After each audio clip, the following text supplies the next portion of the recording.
À la suite d'une longue descente aux enfers, cette superstar du cinéma hollywoodien des années 30 a déclaré « J'ai été violée par des infirmiers, rongée par des rats et empoisonnée par de la nourriture avariée. J'ai été enchaînée en cellules, enfermée dans des camisoles de force et à moitié noyée dans des bains glacés. » Découvrez comment tout ça est arrivé aujourd'hui, la triste histoire de France Farmer.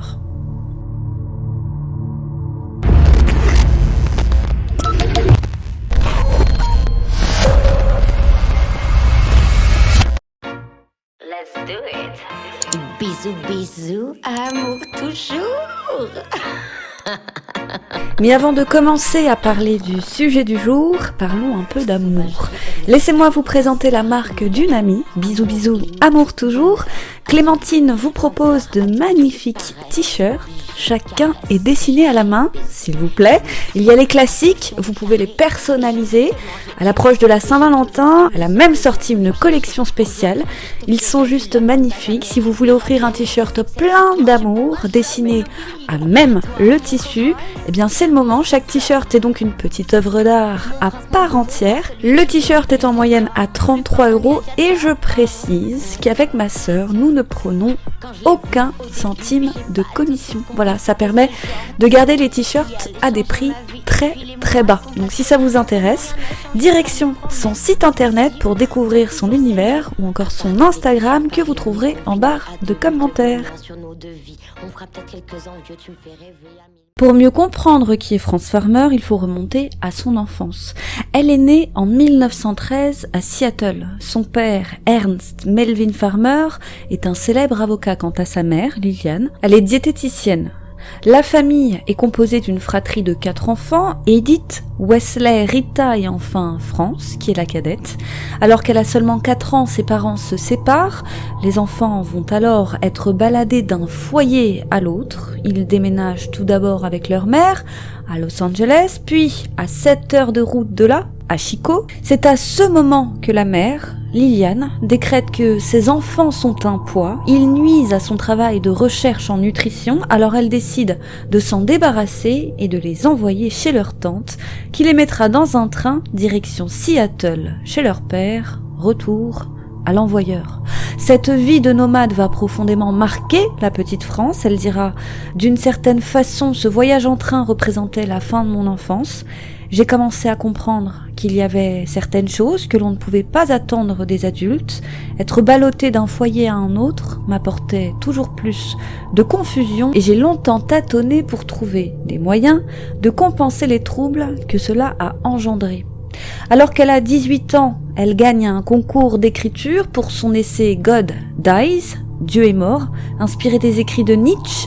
Elle dira « Il a exprimé les mêmes doutes que moi, seulement il l'a fait en allemand. Je ne pouvais pas affirmer qu'il n'y avait pas de Dieu, mais je ne pouvais trouver aucune preuve dans ma vie qu'il existait ou qu'il n'avait jamais montré un quelconque intérêt pour moi. Je n'étais pas athée, mais j'étais sûrement agnostique. » Elle gagne alors la coquette somme de 100 $, ce qui représente de nos jours 1500 $. Elle commence ainsi à attirer l'attention des critiques de l'époque, mais non sans mal, puisque son essai est jugé subversif. Elle va recevoir une salve de critiques, elle dira l'avoir très mal vécu, vivant ainsi dans une certaine solitude et un grand désarroi.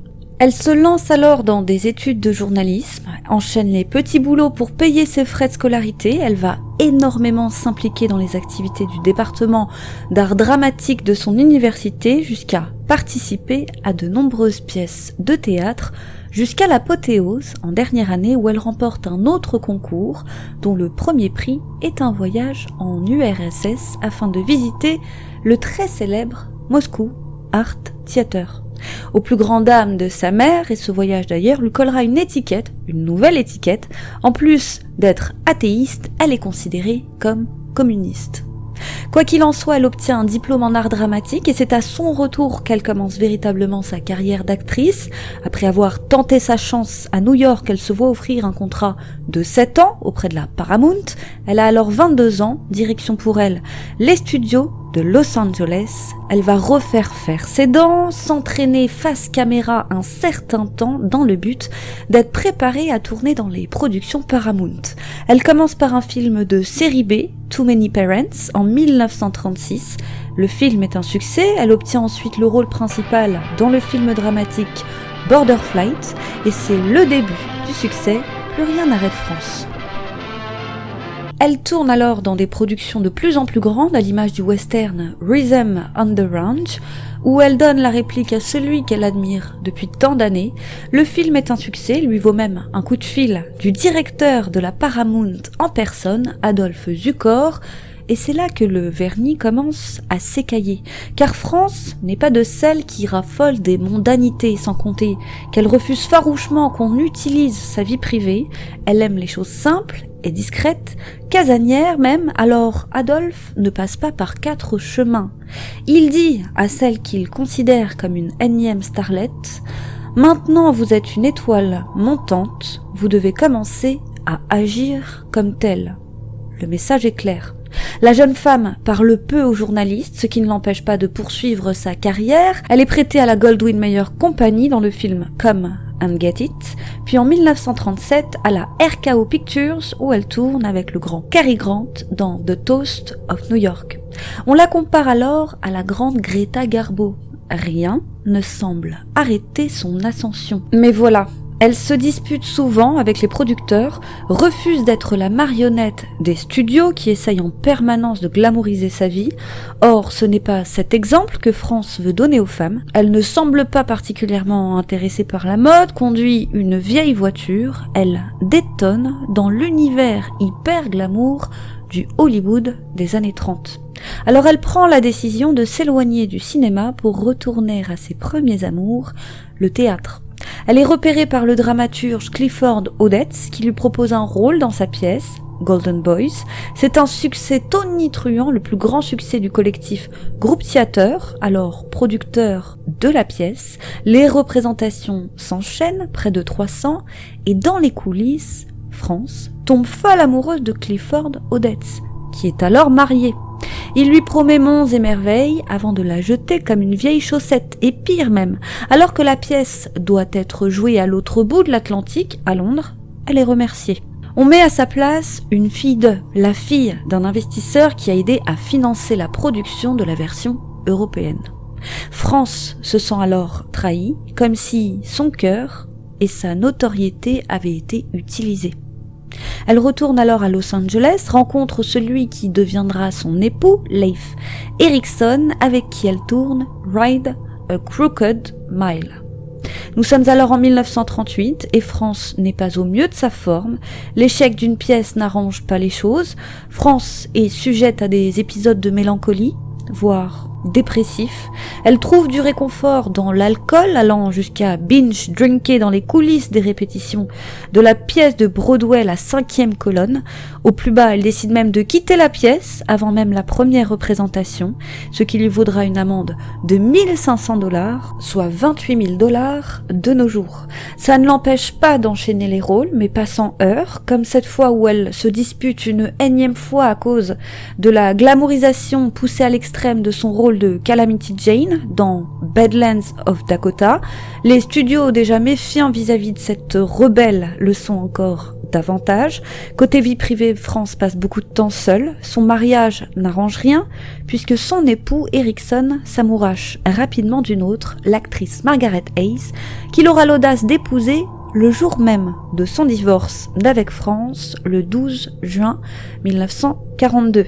Et ce divorce sonne le début de la descente aux enfers de France. Seulement quelques mois après, France est arrêtée alors qu'elle roulait plein phare dans les rues de Santa Monica. Or, nous sommes alors en temps de guerre et une politique dite de blackout a été mise en place sur toute la côte ouest. Le principe, réduire au maximum les lumières émises à l'extérieur de manière à assombrir les côtes et ainsi réduire le champ de visibilité de l'ennemi en cas de frappe. aérienne ou sous-marine. Et lors de cette arrestation, France n'a pas l'air dans son état normal. Selon les agents, elle est complètement saoule, sans compter qu'elle invective les officiers, alors elle est envoyée en prison. Elle sera condamnée à 180 jours de prison avec sursis et au paiement d'une amende de $500, soit environ 10 000 $. Elle en paye la moitié et sort dès le lendemain. La nouvelle fait la une de tous les journaux. France se terre chez elle et refuse une à une les demandes d'interview. Dès le mois suivant, elle s'envole pour un énième projet cinématographique à Mexico, mais le tournage est sans cesse décalé et la jeune femme sera à nouveau arrêtée sur la voie publique en état d'ébriété. Elle est alors renvoyée par les autorités mexicaines aux États-Unis. À son retour, elle découvre que sa maison de Santa Monica a été pillée de nombre d'objets de valeur. Elle accusera plus tard sa mère et sa belle-sœur de l'avoir pillée. Sa mère lui loue alors une chambre dans un hôtel d'Hollywood où elle restera un petit moment, mais voilà, France ne s'est pas acquittée de l'autre moitié de son amende de quand elle roulait ivre et plein phare. Alors un mandat d'arrêt est lancé contre elle et il tombe en même temps qu'une plainte déposée par un coiffeur qu'elle aurait frappé en plein visage lors d'un tournage, allant jusqu'à lui disloquer la mâchoire. Les jours qui suivent, elle est vue courant à moitié nue dans la rue, à la suite d'une bagarre dans un bar du coin. De toute évidence, France va mal. Vient le moment où elle est enfin localisée par les forces de l'ordre. Elle est alors dans une chambre d'hôtel, alors que les agents frappent à la porte. Elle refuse d'obtempérer. Et quand ils réussissent à ouvrir la porte, France se débat de toutes ses forces. Elle est alors évacuée, nue de l'établissement. La presse People se fait alors un plaisir de relater ses moindres péripéties et il y a de quoi faire, puisque dès le lendemain de son arrestation, au moment de l'audience, elle est particulièrement agitée, hurle qu'on a violé ses droits, notamment celui à avoir un avocat. Elle jette aussi un encrier sur le juge. Le juge lui demande ce qu'il en est de sa consommation d'alcool. Elle dit, je cite, « Je mets de l'alcool dans mon lait, dans mon café et dans mon jus d'orange. » Elle admet aussi consommer de la méthamphétamine. À l'issue de l'audience, elle est condamnée à 180 jours de prison et sa sortie du tribunal ne se fait pas sans heurts. Elle va frapper 2 policiers, s'enfuir en direction d'une cabine téléphonique afin d'appeler son avocat. Mais elle sera arrêtée avant. Elle criera alors qu'elle est maîtrisée, « N'avez-vous jamais eu le cœur brisé ?» Et c'est là le début pour France de la tournée des hôpitaux psychiatriques.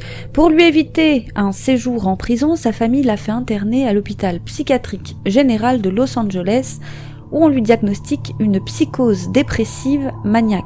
Puis elle est rapidement transférée dans un autre hôpital psychiatrique, cette fois de haute sécurité à San Fernando, où on lui diagnostique cette fois une schizophrénie paranoïde. Et nous sommes dans les années 40. La médecine n'est pas ce qu'elle l'est aujourd'hui, alors la réponse à cette pathologie par le corps médical est extrême.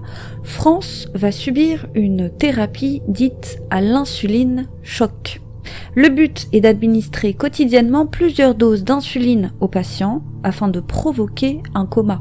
Sans surprise, ce traitement disparaîtra quelques années plus tard, dans les années 60, et inutile de vous dire que son efficacité est aujourd'hui contestée. Quoi qu'il en soit, France recevra cette thérapie quotidiennement pendant 90 jours. Je vous laisse imaginer le nombre de comas. France n'est alors plus que l'ombre d'elle-même. Elle est nauséeuse du matin au soir. Après 9 mois d'internement, elle rassemble le peu de force qui lui reste pour s'enfuir. Elle trouve refuge à 32 km de là, chez sa sœur. Toutes deux appellent leur mère. Personne dans la famille n'avait autorisé un tel traitement. Sa mère se rend en Californie pour chercher sa fille. Elle la retire de cet hôpital, l'installe chez elle à Seattle et demande la tutelle.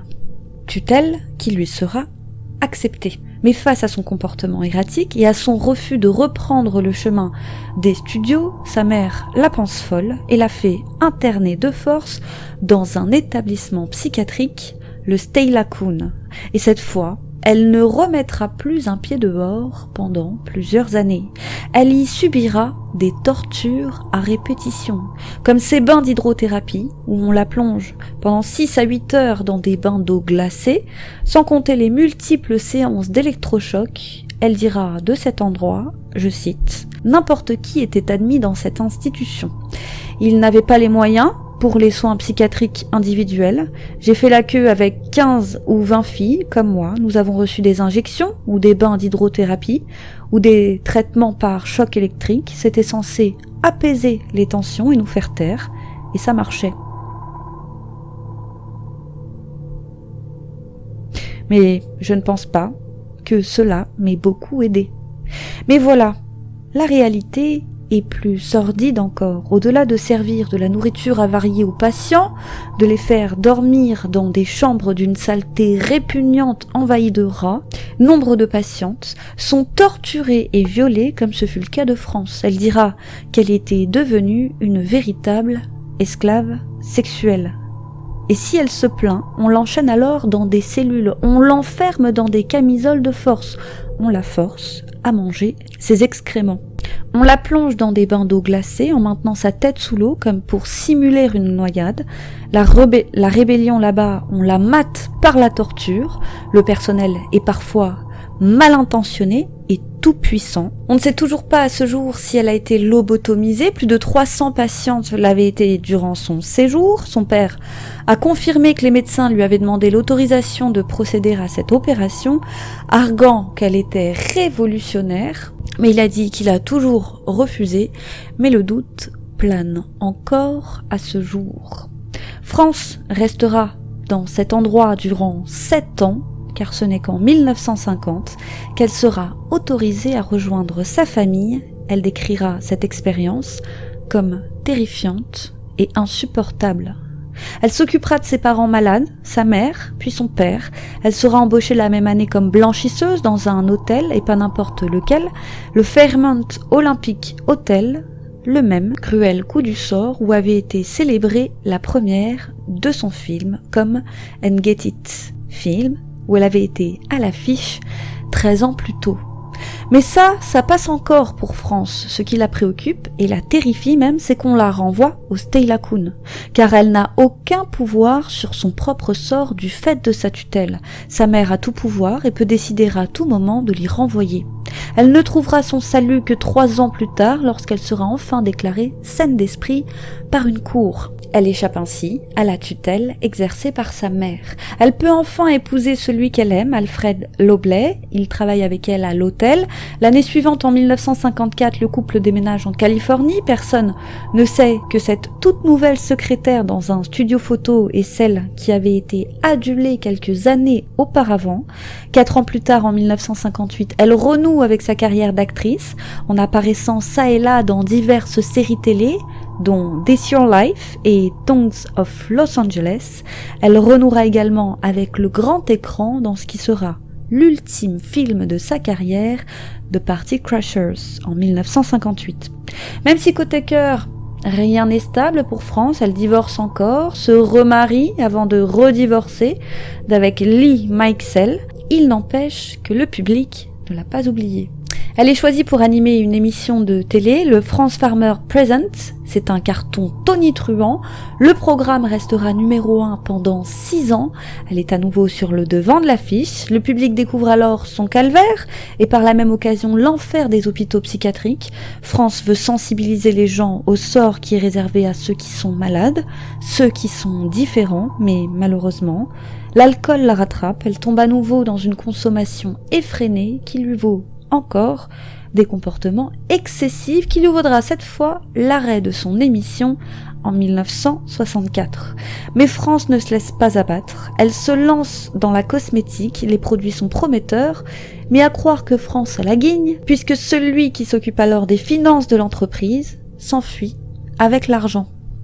Mais bon, France en a vu d'autres, elle fait contre mauvaise fortune bon cœur, elle passe ses dernières années à peindre, à écrire de la poésie avant d'entamer l'écriture de son autobiographie. Nous sommes alors en 1968. Le monde entier se l'arrache et découvre en détail le calvaire qu'elle a vécu. Et c'est peu après qu'elle tirera sa révérence une toute dernière fois puisqu'elle décédera d'un cancer de l'œsophage en 1970. Elle n'est pas tombée dans l'oubli puisqu'elle laissera un héritage incroyable qui va inspirer des générations d'artistes, de Kurt Cobain en passant par Mylène Farmer de qui elle tient son nom d'artiste. Elle lui dédiera son tout premier single, Maman a tort. Et on parle de France jusque sur Netflix, puisqu'on peut entendre, dans la série Mindhunter, le personnage d'Ed Kemper, le tueur en série, dire que France a été lobotomisée. Voilà, c'est tout pour aujourd'hui et c'est bien assez comme ça. Merci de nous avoir suivis. Merci pour vos commentaires de soutien toujours plus nombreux. Rejoignez-nous sur notre Instagram LilaXLilia et si notre travail vous plaît, vous pouvez nous soutenir sur notre Tipeee. Quant à moi, je vous dis à bientôt sur YouCrime pour une autre triste histoire.